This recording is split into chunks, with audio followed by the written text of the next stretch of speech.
Hi, I'm Delorianne with another episode of Read for Book Club, and I'm here with Julie Moffett to discuss her back catalog and what she's been up to. She's a first-time author at Coastal Magic this year, so it's been real exciting to get to know her and her books, and I look forward to all of you meeting her as well.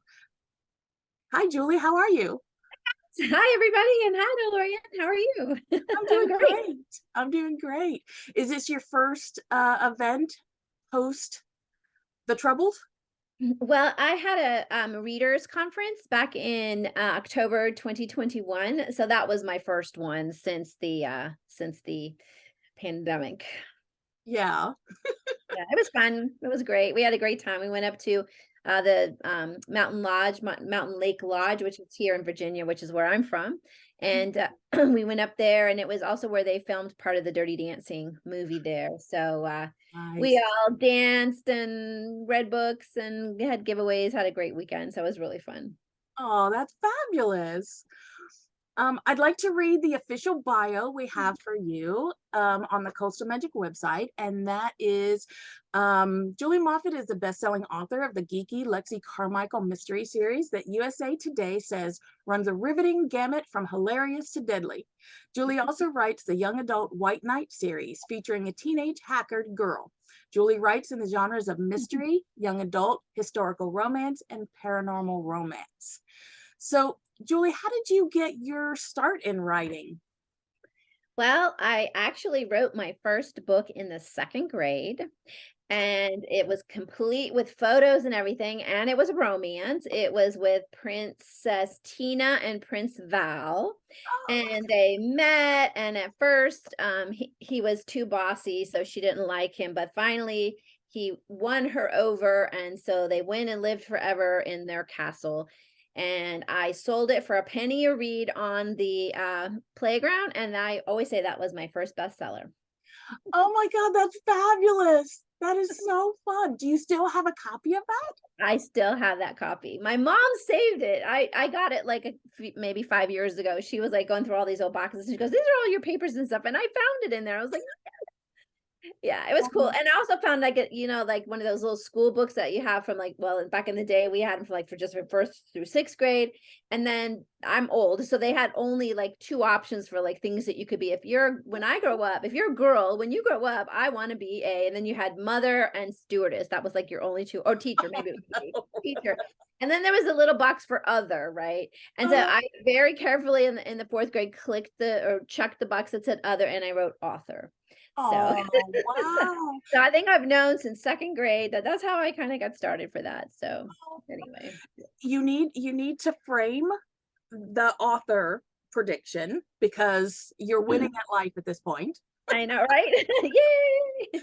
And then they make those photo books that if you take your original story, you can create like a little photo book of it and you have like your bound book for your first book. Aw, I mean, it sounded like folded pieces of notebook paper, and Yeah. it's really old, but I still have it. Yeah, it's so cute. Well, if you ever do a live reading of this story, please count me Oh. in. I would love to read it. Go Princess Tina. Yes. Um, Also, too, you have a nice collection of 80s memorabilia that I find fascinating. So Well, you want to show us those? yeah. So, well, obviously I kind of grew up in the 80s. So, I have a couple of things. One was I was actually working at the time as a college intern in Germany in the late 80s. And I was at Radio Free Europe, Radio Liberty, which is it's an organization that's funded by the US government that's sort of broadcast news and information about countries that were behind the Iron Curtain at the time. So I was actually working in the Russian research service because I studied Russian in college. And anyway, I was actually not in country. I actually had come back to the United States, but my friends were all there when the Berlin Wall fell. So Mhm. as I was working as a journalist here in DC, where close to where I live right now. And so anyway, so he called me up from the Berlin Wall and he's like, I'm at the Berlin Wall. I'm like, get me a piece. So so he did. He actually chopped off a little piece of the Berlin Wall. You guys Oh, can see my wow. little treasure here. So That's anyway, awesome. so it was just really special because, and then later for my work at the radio, I actually got a little a letter from the president of the United States thanking me for my contributions to bringing the wall down. And so anyway, so when my older son was in high school, uh he asked me if I would bring this to his history class for a show and tell. And so I brought it and told them my story about the Berlin Wall and how I'd gone back and forth through Checkpoint Charlie and all this other stuff. So anyway, so when I brought this, I was the cool mom because all the kids could actually touch it and feel like they were actually feeling a part of history. So that was kind of cool. Oh, that's fantastic. Yeah, and so and earlier also memorabilia is that so I'm a fan of the Dirty Dancing movie. I just think that was Mhm. such a great movie. Patrick Swayze was so handsome and hot. But anyway, so when I decided to have my readers retreat, Mhm. um we looked at a bunch of different places and finally decided on Mountain Lake Lodge, and which is about 4 hours from me here in Virginia. I'm in Northern Virginia. And Uh-huh. then so we went there and we had the fun kind of, kind of a readers retreat. So we played games and we had a book signing and we did all kinds of fun activities. And one of them is because that's where the dirty part of the Dirty Dancing movie was filmed. And anyway, one of the readers actually stayed in room 232, which was where Patrick Swayze stayed, and we got a little That's fabulous. So, and we watched the Dirty Dancing movie. We had put a big screen and we all watched the movie. And then we had all the songs when we had a party where we were dancing and stuff. So Yeah. anyway, those are a couple of my favorite memorabilia from the Yeah. 1980s. That's fabulous. When I was a kid, you know, right around that teenage area, that's when that movie came out. Mhm. And we had a friend in the neighborhood who was a young mother. Mhm. And we would walk up to at our Jiffy store at the opening of our apartment complex or whatever, had a back row of videotapes that you could record. I mean, that you could rent, right?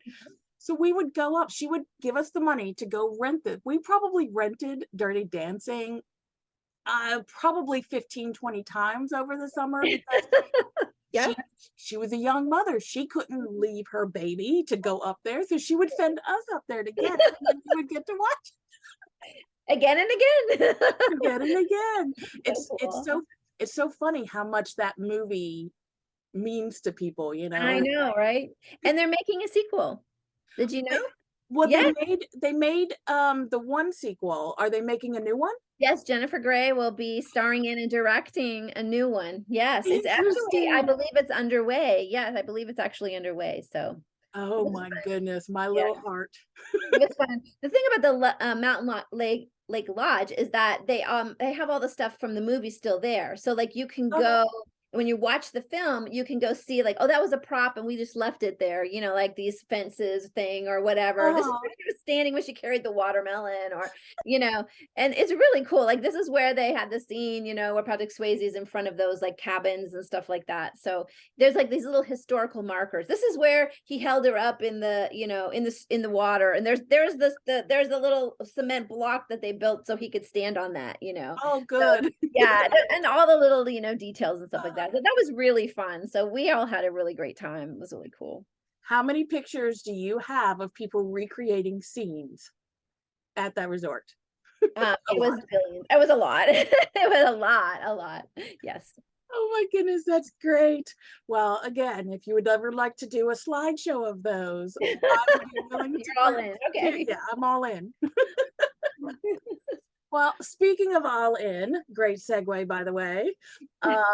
I would like to deep dive into your catalog. Very colorful behind me. I'm Yes. loving the colors, striking covers. You have a great cover artist. Well, Um, I can't say that my publisher did them, so I can't say I I had anything to do with it. I think that's the third or fourth variation of the covers, though. The covers oh, very, I had several other covers before they finally settled on this. And then they only took this up to book 10, and then they started changing the covers after that, book 10 to after that. So Well, maybe the next 10 will be in the new style, and then after that, then 10 after that.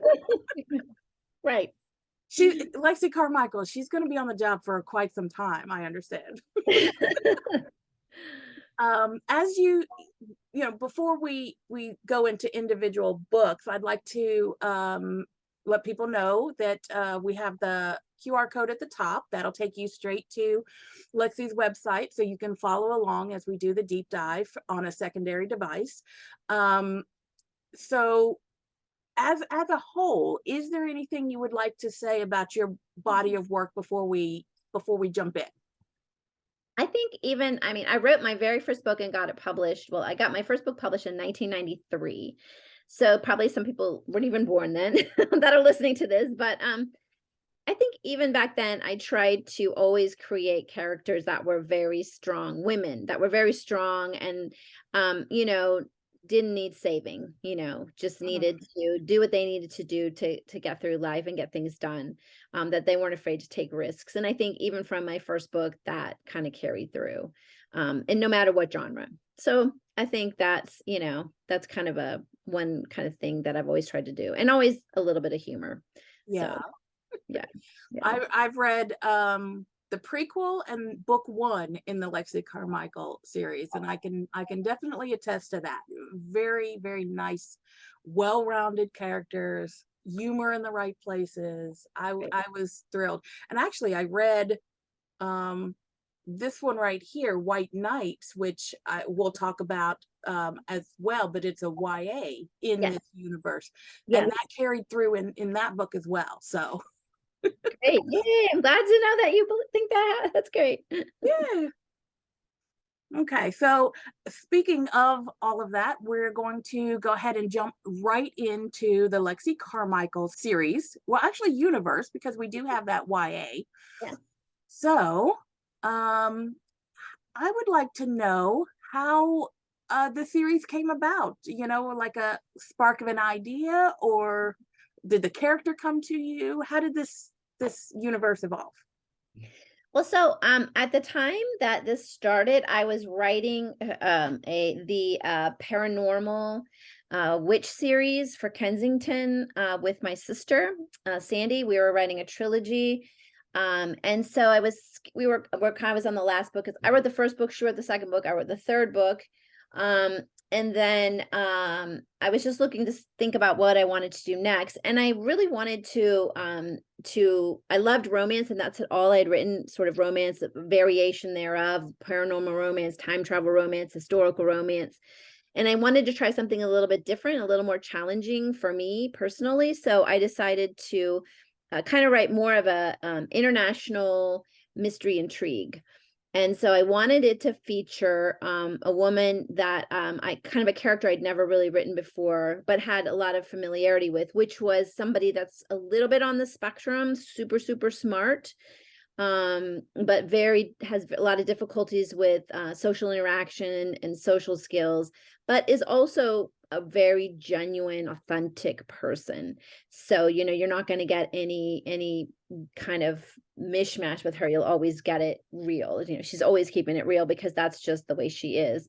And I wanted her to be really smart. And at that time that I started writing this book, the first book, which was back in 1995, computers were still just like getting going. Like they were, you had a computer at work, and some people had laptops at home. I mean, I had a laptop at home, and but it was just not as integrated. But it was really a man's world, and I thought, let's put this woman in a man's world and show how she can kick butt. But also I have the opportunity to, have humor and things to be kind of funny, because she keeps it real, and, she doesn't really like people that much, how can she evolve as a character? So that's kind of how it came about. That's how I sort of started the character of Lexi Carmichael, and I started writing the book right after that. So I actually finished No One Lives Twice. I think I finished it in 1996 or 7, and I turned it into my editor at Kensington. I told her I wanted to do something a little bit different.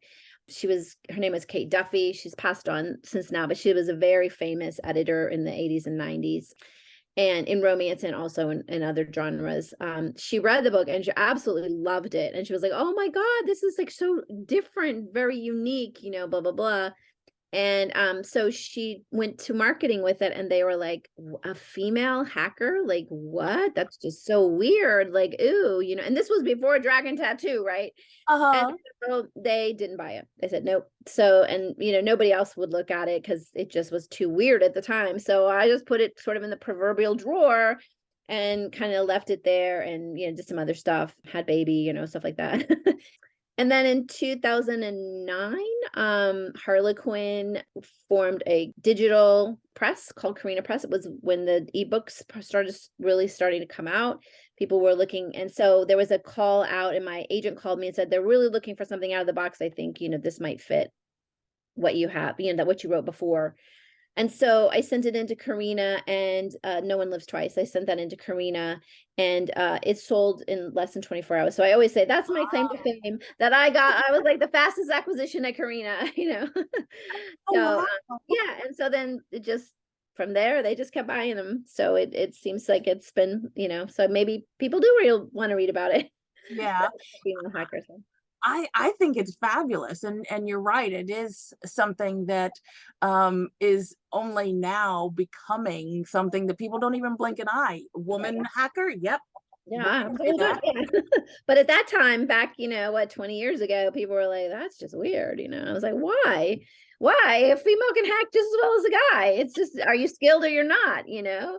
So, but I just think it freaked out people at first, you know, but anyway, I think it's sort of made its mark, and it's also, you know, been able to have me brand everything, you know, as a geek, because basically she's a geek, and, you know, it revolves around, you know, her skills with her brain. I also thought it was funny. That's why I named it No One Lives Twice, was because when I was creating the character, I kind of figured out Lexi, like I wanted her to be a hacker, but I wanted to kind of flip the trope of James Bond. So James Bond, you know, he's super cool with, you know, the women all attracted to him, and he's suave and he knows always the right things to say, and he's sexy. And she's exactly opposite of that. Like she has no idea what to say. She can't figure out what to wear. Doesn't even like people, let alone, you know, want anything. And so I just flipped it, and then I decided it'd be fun to like play the title off of James Bond. So that's why I called it No One Lives Twice, which is sort of play off the James Bond title. And then I decided to name all my books start with no. And then after I'd done like 2 books, I was thinking to myself, oh my God, like what if the reviewers say no to the no series or whatever? I was like, what was I thinking? But so far it's been successful. So I guess I worried for nothing. Yeah, so far it has worked out beautifully, I think. Well, you mentioned when you wrote it versus when it was released for the first time, and tech changes so quickly. Are you finding keeping up with the tech difficult, or how? Yeah, it's really, really hard because you know, it dates it, which is hard. But the Karina has been really good about updating, you know, as fast as they can. But the problem is that all of these books also have audio. And so they will refresh the books and the printed and the ebook material. The audio is never refreshed. So if you want to listen to the very first version of the book, which has flip phones and answering machines, that's where you go to know. That's you're gonna be in the audiobook. But obviously in the ebook and the print books, they have refreshed several times, so nobody has a flip phone anymore. And she is not struggling figuring out how to use a cell phone, because back in 95 when I wrote this, we were all trying to figure out cell phones and stuff. So, you know, it's just, that's the nature of the beast. So Right. Because this is an action adventure type of series, would you say that that is the main focus of the series? You know, she does have a personal life. How much is personal and how much is work related in the books? Roughly. So, I think this is very action adventure. I intended this always to be a spy international intrigue. And so that has carried very much through every single book here. You travel just about in every book. I think there's 2 of the books are mostly in DC, but there's international aspects that are happening in the books. And they're very much spy-oriented, spy and intrigue and sort of that kind of thing. The nice thing is that while technology features heavily in these books, obviously, because she's a hacker, I don't get super deep in all of the tech speak or whatever. Basically she hacked and did this and that, and I do put significant, like lots of little details that make it very authentic. I do have a nephew that works for Google, and I do have, my family is all nerds, and they give me the information I need. like I'm like, oh, okay, she did this, like what would be happening with this, and then they'll say, oh, well, she'd be doing that, so then I'm able to make it so it's like actually authentic to what a hacker might do without like bogging down the story with all the details. So that's been really, really helpful for me. But yeah, I would say it's definitely an international intrigue. You travel in almost every book. She's going somewhere. If you see the Lexi Carmichael trailer, it's a map, and then like when my publisher made it, was a map. She goes here, she goes here, she goes here, she goes here, she goes here. It's like this cool trailer that if you go to my website, there's a link on there to the trailer. It's pretty funny. Part of Lexi's development as a character is finding relationships, and that includes romantic ones. And so, sometimes you got to kiss some guys to find the right one. So she does figure that out, and it's a slow burn for her because she's not really a trusting and a very open person. But, part of her development is understanding that, while she's smart enough and capable enough to do life on her own, maybe taking the risk in relationships and friendships is worth the reward. Right. So it's kind of a thing, and it's not a smooth path. It's never a smooth path for anybody. There's ups and downs, there's tears, there's a drama, there's stress, because that's real life. And she's, goes through all of that, to hopefully find her happy ever after. Oh, that's sweet.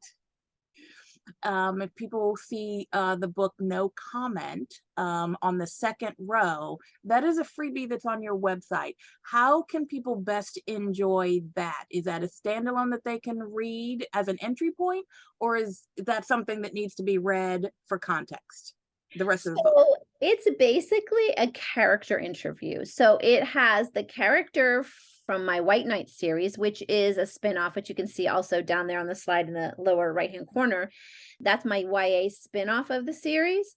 And I have that character interviewing Lexi. So I have the young girl, like young teenage girl, who's also a hacker, interviewing Lexi in that. So it's not really a story. It's more just of two characters talking to each other, interviewing each other about working in tech and, being a female in tech and stuff like that. I would say it might be better to wait till you know the characters a little bit to read it so that you can get more insight. It's got some fun little tidbits in there that I don't necessarily put in the books, but that I have in the character's background or some information like that. So, but, download it and you can read it whenever you feel like it, I guess.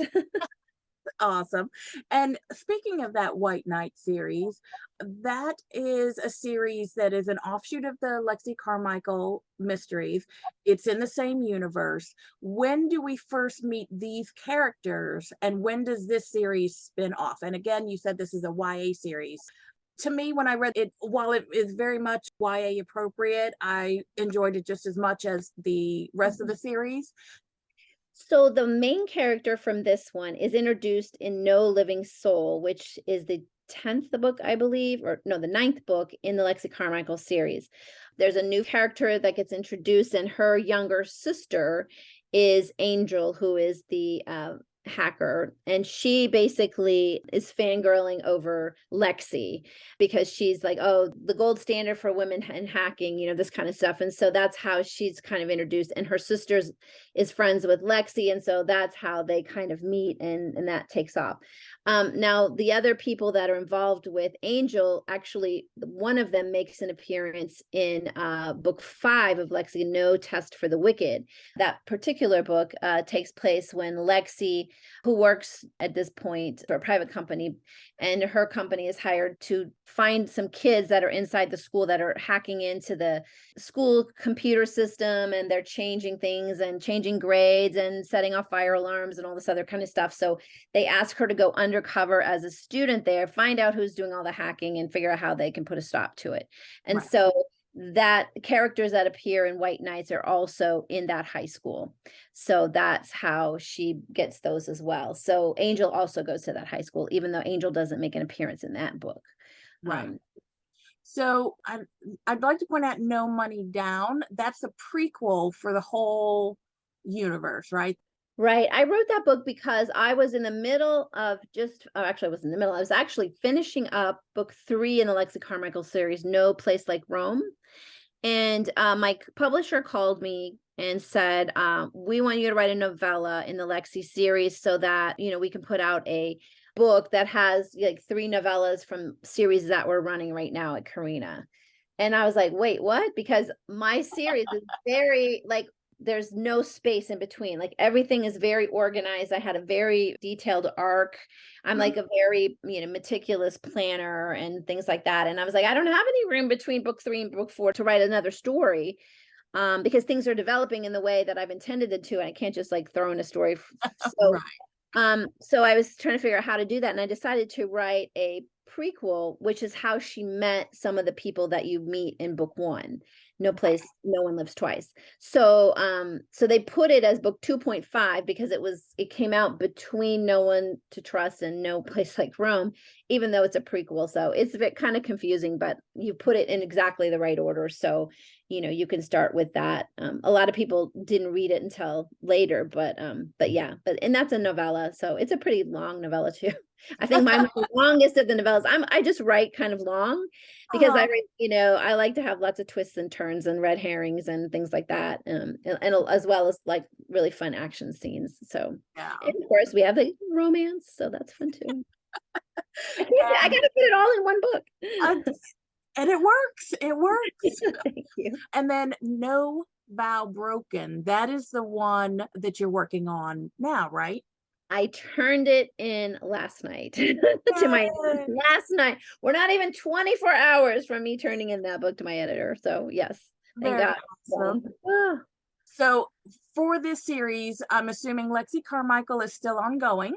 Is there a book number or a story number you're aiming for, or is it just going to go until you decide to stop? I guess. I think it's just gonna go until I decide to stop. Yeah, until I run out of What things about to do or whatever, we'll see.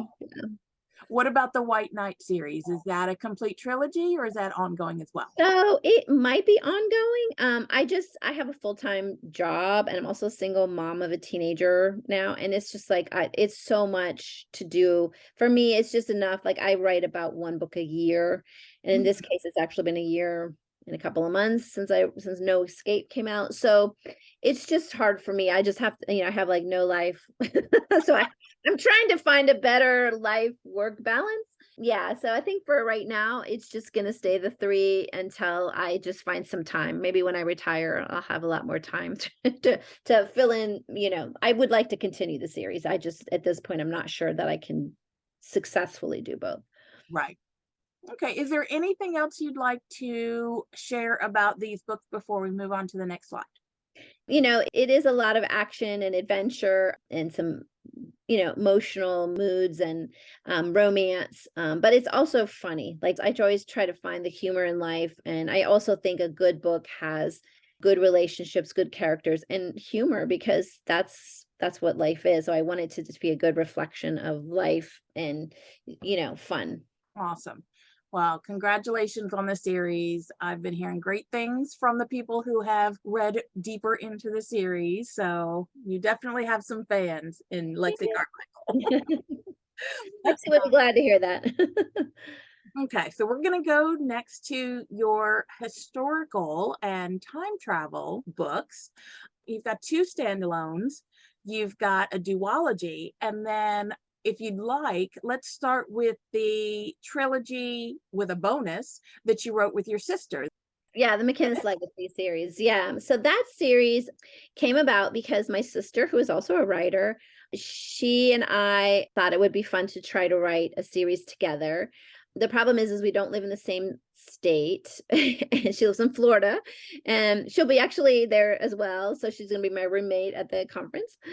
We just decided we wanted to write this series together. We thought about trying to write together, like a book together, but our styles are a little bit different. So we just decided, well, I'll write the first one, you write the second one, I'll write the third one, and then you can write a novella kind of thing that goes after it. And this was also for Kensington. So we wrote a story about 3 sisters who are descendants of Salem witches, and they have different powers. Each book features each sister, and then by book 3, it features one of the sisters, but it also sort of wraps up the series in what they have to fight. So basically they've been cursed by another witch because her husband got killed, and they've been cursed that anybody that they love will die before their 25th birthday or something like that. And so they're trying to break the curse 100 years later so that, you know, their descendants don't suffer the same fate. So it's fun. It was really fun to write it with my sister. It's a light, fun paranormal. Yeah. Are there any tropes or themes traveling through these books that people should be looking for? Well, the first book, The Fire Weaver, is the best friend trope. Uh-huh. And then in my sister's, which is the seer, that one is more sort of two intellectual kind of people coming together, which is really good. I really like her book in that series. The hero is a shipbuilder, and she is sort of a scientific researcher, a scientist. For a woman at the time is interesting. The third book features a woman who is a naturalist doctor, and then she falls in love with a real doctor, but she can heal also with magic. So that's, you know, kind of interesting. And then the bonus is a story my sister wrote featuring sort of a school for witches kind of thing. It's a cute little novella that I love it. I think it's great. So Oh, I thought these were historicals. What time period is this? More modern day then? no, this is 100 years after the Salem witch trials. Oh, So okay. it's colonial paranormal romance. Awesome. If we're gonna get it exactly, if we're gonna get it right. So it all takes place in Salem, Massachusetts. So in colonial time. In colonial times. Awesome. Now, what about your time travel series?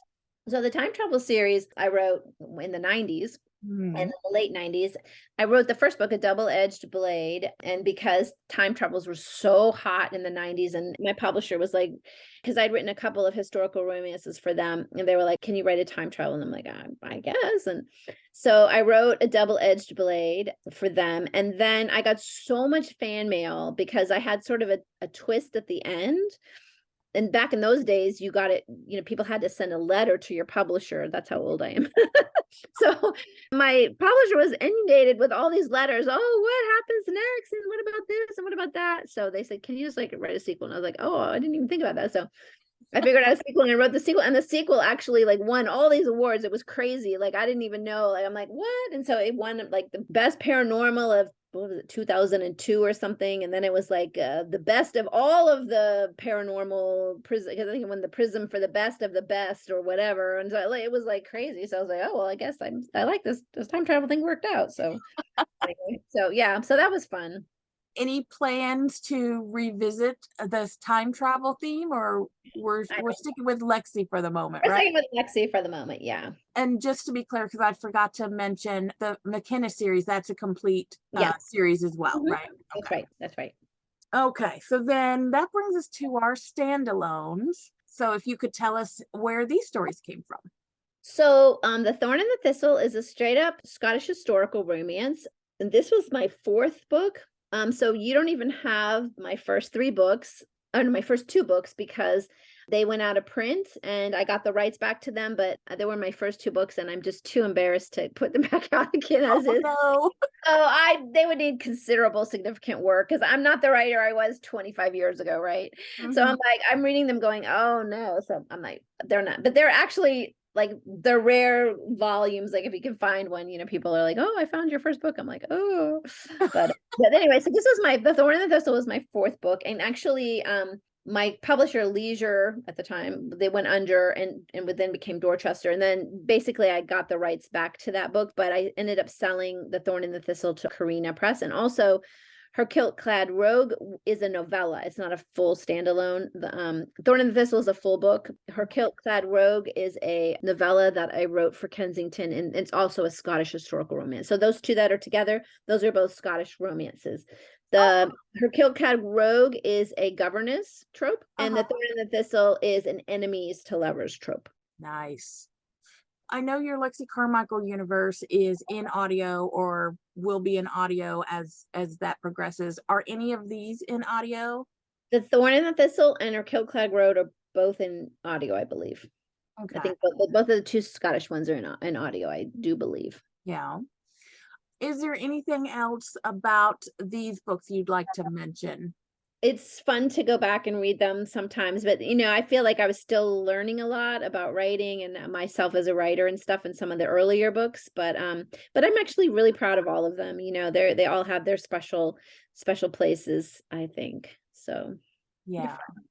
Well, you touched a little bit in the beginning about you had been writing historicals and you were looking for something of a change. Now that that is the bulk of your career, what did you find different in the modern day mysteries as opposed to what you were writing originally? So, I mean, I love the genre of romance in general. I mean, it's just, I think that you can't write a realistic story without a story with relationships, and some of them are romantic. And I just think it's just fun. And it's just, I love to see people get a happy ever after, which is really what romance is. It's not tragic, it's just, I like the fact that I know when I'm going to read a romance, I'm going to be happy at the end. For me, it was just I wanted to get a little bit meatier with more intrigue, and there just wasn't room for a lot of intrigue in romance because really the focus is the relationship. That's what you've got to spend all your time on. And I really wanted to surprise, and I wanted action, and I wanted to shock, and I wanted to also have like an arc where I could spend a lot of time developing lots of different characters, but mostly all around Lexi. And I just felt like the mystery genre, I really liked red herrings, and I liked clues, and I liked spies, and traveling. And so all of those things Lexi gave me the possibility to do in a book. So, that's what I liked. Yeah. Oh, congratulations. This is a great body of work you've got here. Thank you. Yeah, it's great. I mean, there's people that write a lot more, but it's for me, it's just right. So, Yeah. Well, now that we've talked a little bit about these series and what they mean to you and, what readers will find, looking at them all together, is there anything that you find new about them? Anything that ties some of the stories together that you might not have noticed before? I think they all have a strong female character that for me is really important. I mean, I just remember when I was a teenager and I sat in the theater and I watched Star Wars, the very first Star Wars, and Princess Leia came on there and was kicking butt with a gun, and she was telling people I mean, it was like such a shock to me. I was just transfixed, like, wow, like this woman is kicking it. And for me, it was like from then on, it was like, I'm going to write about women who like have that kind of like, I'm going to just take charge and I can do it and I have the strength. And they don't always start that way, but they become that way. So it's like an evolution of their character, which I think holds together a series for sure. Also in standalones, by the beginning of the book, they might be sort of demure or whatever, but by the end, they've found their footing, and found their confidence in themselves. You're back. Yay, I missed you. Thank you so much for introducing us to the strong female characters you have in these series. What I have read already is, a great introduction, and I cannot wait to continue this series. I'm a big fan of mystery, so that the Lexi Carmichael series is right up my alley, and I really enjoy the witches. So I think I'm going to be trying that series after I get to the Lexi Carmichael series. Great. And thank you so much for taking the time to talk with us, to talk with the readers at home, to introduce them to your books. And it's going to be really nice to see you at Coastal Magic this I year. cannot wait to meet you. I cannot wait to meet everybody. I'm really excited. So, yeah, I think we're gonna have a blast. I'm really looking forward to it. And thank you for inviting me to do this. I really do appreciate it. You're welcome. I love talking books. We could be at this all day. I'm with you there. Well, everyone at home, I hope you enjoyed this episode, and we will see you on the next one. Bye, everybody. Bye. Get your geek on.